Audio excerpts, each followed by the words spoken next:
കാശ്മീരിൽ നിരന്തരം ഭീകരർ നുഴഞ്ഞുകയറാൻ ശ്രമിക്കുകയാണ്. എന്നാൽ അതിനെ ചെറുത്തു നിർത്താൻ ഇന്ത്യൻ സൈന്യവും ജമ്മു കാശ്മീർ പോലീസും സജ്ജമാണ്.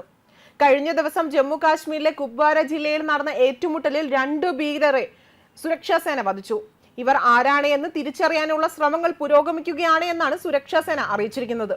ഓപ്പറേഷൻ ഗുഗൽദാറിന്റെ ഭാഗമായി നടത്തിയ തിരച്ചിലിനിടയിലാണ് ഏറ്റുമുട്ടൽ ഉണ്ടായത്.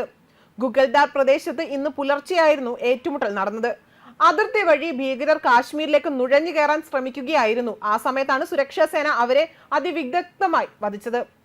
ചിനാർ കോപ്പ് സംഭവ സമയം പ്രദേശത്ത് പെട്രോളിംഗ് നടത്തുകയായിരുന്നു. ഇതിനിടെ അതിർത്തിയിൽ സംശയാസ്പദമായ നീക്കം ശ്രദ്ധയിൽപ്പെട്ടിരുന്നു. ഇതോടെ സുരക്ഷാ സേന അവരെ ചെറുക്കുകയായിരുന്നു. പിടികൂടാൻ ശ്രമിക്കുന്നതിനിടെ ഭീകരർ സുരക്ഷാ സേനയ്ക്ക് നേരെ വെടിയുതിർക്കുകയായിരുന്നു. ഇതോടെ സുരക്ഷാ സേനയും ശക്തമായി തിരിച്ചടിച്ചു. ഇതിനാലാണ് ഭീകരരെ വധിച്ചത്. കാശ്മീർ പോലീസിന്റെയും സൈന്യത്തിന്റെയും സംയുക്ത സംഘമായിരുന്നു ഭീകരരെ നേരിട്ടത്. രാത്രി അതിർത്തി വഴി നുഴഞ്ഞുകയറ്റത്തിന് സാധ്യതയുള്ളതായി സുരക്ഷാ സേനയ്ക്ക് നേരത്തെ തന്നെ രഹസ്യവിവരം ലഭിച്ചിരുന്നു. ഇതിന്റെ അടിസ്ഥാനത്തിലായിരുന്നു സൈന്യം സ്ഥലത്ത് പെട്രോളിങ്ങിനായി എത്തിയത്. മേഖലയിൽ ഇപ്പോഴും തിരച്ചിൽ തുടരുകയാണ്. അതേസമയം കഴിഞ്ഞ ദിവസം കൂപ്പാരുടെ നിയന്ത്രണ രേഖയ്ക്ക് സമീപം നടന്ന ബോംബ് സ്ഫോടനത്തിൽ 2 സൈനികർക്ക് പരിക്കേറ്റിരുന്നു. ഇവരെ സൈനിക ആശുപത്രിയിൽ പ്രവേശിപ്പിച്ചിട്ടുണ്ട്. സൈനികരുടെ ആരോഗ്യനില തൃപ്തികരമാണ് എന്നാണ് അറിയാൻ സാധിച്ചത്. അതുപോലെ തന്നെ അടുത്തിടെ ജമ്മു കാശ്മീരിലെ കത്വ ജില്ലയിൽ നടന്ന ഏറ്റുമുട്ടലിൽ ഒരു പോലീസ് ഉദ്യോഗസ്ഥൻ മരിച്ചിരുന്നു. 2 ഭീകരരെയും സുരക്ഷാ സേന വധിച്ചു. പോലീസ് സേനയിലെ ഹെഡ് കോൺസ്റ്റബിൾ ആയ ബഷീർ അഹമ്മദാണ് കൊല്ലപ്പെട്ടത്. ഒരു സബ് ഇൻസ്പെക്ടർക്കും പരിക്കേറ്റിരുന്നു. അതേസമയം കുപ്വാര ജില്ലയിൽ സുരക്ഷാ സേനയും ഭീകരരും തമ്മിലുണ്ടായ ഏറ്റുമുട്ടലിൽ 3 ഭീകരർ കൊല്ലപ്പെട്ടതായും റിപ്പോർട്ട് ചെയ്തിരുന്നു.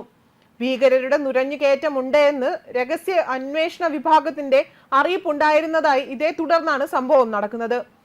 അതേപോലെ ജമ്മു കാശ്മീരിൽ ഭീകരർ ഉപയോഗിക്കുന്ന എൻസ്ക്രിപ്റ്റ് ചെയ്ത ഹാൻഡ് സെറ്റുകൾ ഉടൻ തകർക്കാൻ സൈന്യത്തിന് കഴിയുമെന്ന് കാശ്മീർ താഴ്വരയിലെ ഉന്നത സൈനിക ഉദ്യോഗസ്ഥനായ ലഫ്റ്റനന്റ് ജനറൽ രാജീവ് ഗായ് പറഞ്ഞു.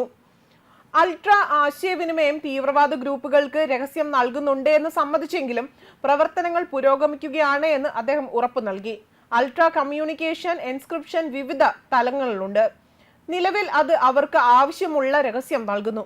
എന്നാൽ ഇക്കാര്യത്തിൽ പ്രവർത്തനങ്ങൾ നടക്കുന്നുണ്ട് എന്നും ഉടൻ തന്നെ ഞങ്ങൾക്ക് ആ എൻസ്ക്രിപ്റ്റ് തകർക്കാൻ കഴിയുമെന്നും ഞാൻ നിങ്ങൾക്ക് ഉറപ്പു നൽകുന്നു. ഈ തീവ്രവാദ ആവാസ വ്യവസ്ഥയെ ആ ശൃംഖലയെ കൂടുതൽ തകർക്കുമെന്ന് ഞാൻ പ്രതീക്ഷിക്കുന്നതായും അദ്ദേഹം പറഞ്ഞു. കാശ്മീർ താഴ്വരയിലെ ചില ഏറ്റുമുട്ടലുകളിൽ നിന്നാണ് അൾട്രാ സെറ്റുകൾ കണ്ടെടുത്തത്. പാകിസ്ഥാൻ സൈന്യത്തിന് വേണ്ടി മാത്രം ചൈനീസ് കമ്പനികൾ കസ്റ്റമൈസ് ചെയ്ത ഈ പ്രത്യേക ഹാൻഡ് സെറ്റുകൾ കഴിഞ്ഞ വർഷം ജൂലൈ 17-18 രാത്രിയിൽ ജമ്മു മേഖലയിലെ പൂച്ച് ജില്ലയിലെ സൂരൻകോട്ടിലെ സിന്തര ടോപ്പ് ഏരിയയിൽ നടന്ന വെടിവെപ്പിന് ശേഷം ഈ വർഷം ഏപ്രിൽ 26-ന് പിടിച്ചെടുത്തിരുന്നു. കാശ്മീരിൽ നടക്കുന്ന ഈ അനധികൃത നുഴഞ്ഞുകയറ്റം തടയാൻ സാധിക്കുമെന്ന് തന്നെയാണ് സുരക്ഷാ സേനയും ആത്മവിശ്വാസം പ്രകടിപ്പിക്കുന്നതും. ന്യൂസ് ഡെസ്ക് കർമ്മ ന്യൂസ്.